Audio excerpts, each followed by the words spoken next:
Hi, everybody. Thank you for joining me on this week's Homeowners Be Aware podcast. I'm going to try something a little different today. Instead of having a guest, I'm going to be the guest myself, and I want to share a couple of stories that have happened to me as a homeowner. And the hope is that when you hear these things, even though one of them is kind of a sad reflection on me, it will make you realize you don't want these things to happen to you. And if they do, at least you'll plan for them. So I think you'll find today's program pretty interesting. I'm George Siegal, and this is Homeowners Be Aware, the podcast that teaches you everything you need to know about being a homeowner. One of the things I want to talk about today is how many of you have gotten a generator for your house. Now, when we moved to Florida back in 2017, that was a must-have for us because not having one, to me, and being in an area where you can get hit by hurricanes and then spend days or weeks without power was a very unattractive possibility. So we shopped around. We ended up getting a generator, and I think it's a pretty good one. I'll share the name of the company because my story is not to be a bad reflection on them. It's more of a reflection on why you have to ask more questions, and that would be we have a Generac generator, and we've had a great experience with it. When we bought it, we got what I thought was a pretty fair deal, and it came with a 5-year warranty. That is all I knew about the generator, nothing else. I didn't know about what comes after that 5 years. I didn't know any other maintenance things that needed to be done, any problems. So that's how we started out this relationship. So every year they would come out once a year and they would service the generator, which is very important to do because you want to check the spark plugs and check how everything's working, check the battery to make sure everything's working properly because you want it to be working when those few times pop up when you actually need it. So they came out and did that for 5 years. Now flash forward to the 6th year when they came out. I had never asked how much each service was after the warranty or the 5 years that were part of the sales plan, how much those cost. And I was surprised to find out it was $359. Now, again, in the scheme of things, if you have a generator and your goal is to be protected when there's a big storm, that's not something you're going to balk about. But still, when you're buying a house and you're budgeting for things, you need to plan for the fact that every year you're going to be spending $359 after the free maintenance runs out to keep your generator in good condition, because there's no point in having it if it's not in good condition. So that was one area where I kind of screwed up. The other one, and this one really caught me off guard, they said, oh, by the way, at 25 hours, you need a valve adjustment. And then I think it's around 300 or 400 hours you need a valve adjustment. And that's another $300 to $350 servicing that only comes up at 25 hours and then much later. It took us a lot of years to hit the 25 hours because we have been very lucky so far. But that's another thing that you have to budget for, because when that pops up, all of a sudden you've got to have that $350 to spend for that. So when the guy was out here doing that, I asked him, oh, by the way, what are these keys for that you guys gave us? And he goes, oh, you need to open it every now and then. And I go, why? Why would I ever need to open this thing? To me, it's like a car. I would just take it into the dealer, except in this case, I would have them come out. And I said, if this thing ran for more than a couple of days, would I be okay? And the guy looked at me and said, no, you would have to put oil in it. Now, this is the part that kind of makes me look like an idiot, because I had no idea that I ever had to put oil in it. So we could have had a major hurricane, the generator would have run for a couple days after the storm, and then it would have just burnt out. Now, I don't necessarily blame them. Like I say, I've had a great experience with this company, but I should have known that. I should have known those keys that they gave us, open the generator, and he showed me where the dipstick was and where you pour the oil in. I still have to buy the oil, but hurricane season is over. I should have it anyway. But that's something I never thought about. So imagine needing it in your most desperate time and not having a clue that it's like an engine that keeps running. Now, a lot of you probably are chuckling, going, what a moron. How does he not know that?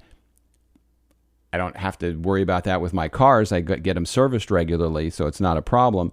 In this case, you need to ask questions. So what's the moral of this story?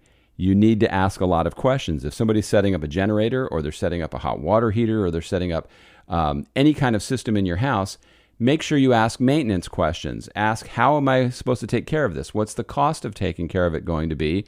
And then try to get an idea of what it will cost if you have to replace things on it.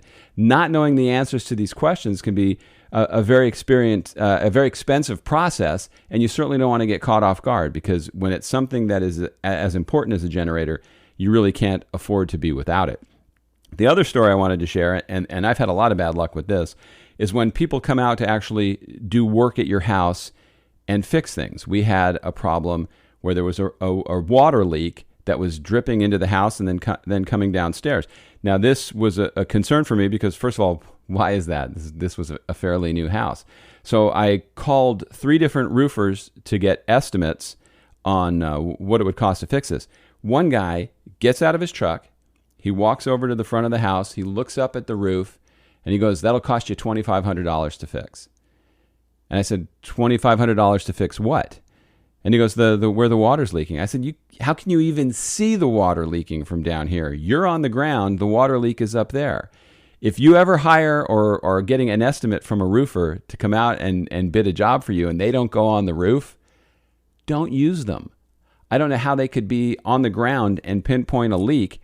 And it turned out we were able to get the guy that originally did the roof to come out, and they found a problem that they had created when they were doing it, where they didn't do the flashing properly right in a corner spot, but you couldn't see that from the ground. So if I had paid this guy $2,500 to fix who knows what, he never would have found this if he didn't go up there and spend time testing it to see what the actual problem is. And that's the problem we all face. When you want to get an estimate or you want to get something fixed, maybe you're giving too much credit to the person coming out and assuming they're going to, number one, know what the problem is, and 2, know how to fix it at the best price. That's why you want to get more than one estimate. I always recommend getting 3, and then checking on the company. And there's a lot of great resources for that. You can use Nextdoor, you can use Yelp, but see what that company gets as far as ratings and reviews. And sure, every now and then they're going to get a bad one. Anybody that does business might have a bad experience, but did they come on and respond to it? I've seen some trades that come on there and they just are angry back at the customer, saying it was the customer's fault. I don't really know if I want to deal with that kind of situation. I want somebody that handles that with a little more finesse, maybe explains their side of the story, and then you understand that, yeah, they could have been working for a real a-hole and it might not have been their fault, or they might just be terrible at customer service. Either way, you want to make sure it's not something that affects you and that you've done your homework. So anybody that you come out, do your research, find out who they are.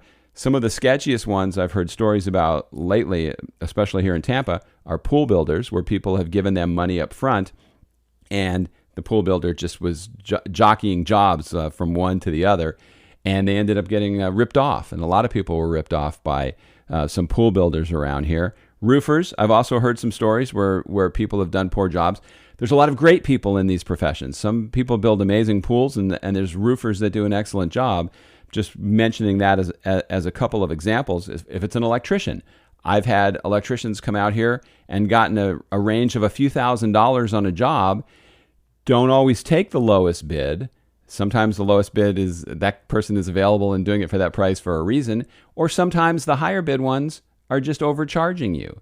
So you definitely want to do your homework. Don't go into these things blind, because you feel like there's a target on your back when you're a homeowner, and you want to do everything you can to improve your chances of getting the best deal. Now, I always say every week at the end of the podcast, if you have a story, good or bad, about homeownership, I'd love for you to fill out the contact form in the show notes.